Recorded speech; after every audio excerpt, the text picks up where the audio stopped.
Teenage boys gathered at Yabo's shop in groups to play games and make bets. Evening drew night, but none seemed willing to leave yet. Those who made wins were greedy to want more.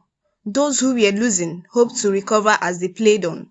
Paul bought another round of drinks to them at the table, shifting the Ludo board as they rushed the alcohol feeling energized. Paul looked at them pitifully. He has been working at Yabo's shop for months now. Although he despised the attitude of getting drunk and making bets, he had to work in such environments to make ends meet. Paul thought of how ironical it was that the same environment that provided his source of financial support was the same environment wasting the life of teenage boys.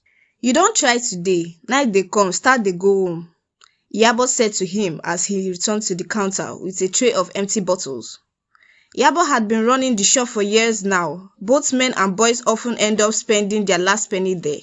Some may say Yabo is an irresponsible woman for running such a place, but there was a side of the woman that Paul really appreciated. Yabo is kind-hearted, and even though many wouldn't agree, she was also considerate. Paul took off his apron, ready to leave. "As you don't collect admission, they eat well make you fit survive for university o," Yabo said to Paul, giving him an envelope containing his daily pay. "Before you enter school, come and see me. I won't do small thing for you as support," she said. Paul's smile brightened at this. He took the envelope and thanked her. "Paulo!" somebody screamed, running towards the shop.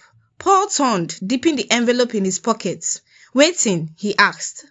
"They go. Something bad happened for your papa house," the boy said, trying to catch his breath. Paul became alarmed. His heart began to race as he lamented inwardly of how bad things refused to stop happening. He hurried off, walking briskly and running at some point. On getting home, he was stunned. He turned to observe the environment, wondering if he was really home. Smoke went up in thick clusters as some people tried to put out the fire. "Brother!"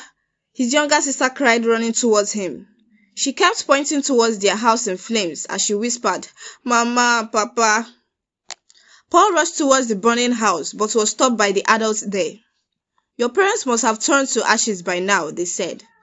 Paul's chest tightened with grief. Nothing except his sister escaped the fire accident. "We keep warning people not to near the gas with their phones when cooking," a woman said with a look that seemed off to Paul. "Young girl, how did you say it happened again?" the woman asked, getting close to Paul's sister. Paul took his sister a distance away from all of them and embraced her, wondering how traumatized she must be. Soon, the people began to disperse after completely putting out the fire. The atmosphere was intense. People sure had a lot to gossip about. Cold was beginning to set in too. Paul wasn't surprised when the last person left with only a sigh. For the 19 years he had lived on earth, he knew better than to expect anything more than heartfelt sympathy. Paul took his sister by the hand and went back to Yabo's shop. The lights were turned off and the place was quiet except for the sound of padlock clicks. "Paulo," Yabo called with sympathy laid in her voice. "I hear wetin happen." Paul and his sister spent the night at Yabo's mini flat. She offered them some leftover suya and sauce from the day's sales. Things happened fast that one could actually express. Paul's uncle offered to help by taking Paul with him to town. He also promised to help with his schooling expenses. Another relative should take the small girl. "Just one additional mouth to feed is more than enough," his uncle's wife said during the family meeting. Paul watched as others gave one excuse or the other. None were willing to take in his sister. He was more angry than worried about how his so-called relative were quick to abandon them in such situation. "You know it is only you that is living fine in this household, eh? You should help the poor children." They all made remarks that supported this statement. "How shameless," poor uncle's wife muttered. "Let my sister live with you instead of me. I will find my way out," Paul had suggested to his uncle's wife. No. "I cannot bring any girl into my house, she said with strong opposition. Paul wasn't sure the reason for that.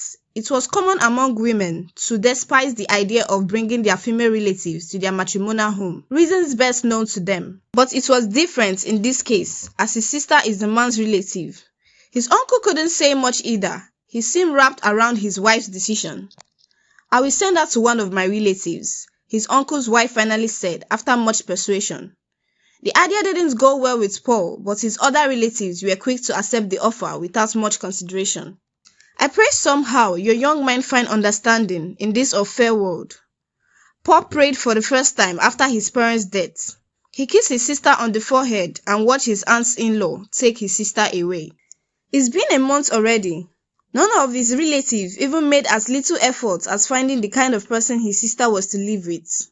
Aside the fact that lectures had resumed and he had classes to attend, his uncle kept reassuring him in a rather imposing manner that the new guardians of his sister were trustworthy and he shouldn't bother visiting. Time went on.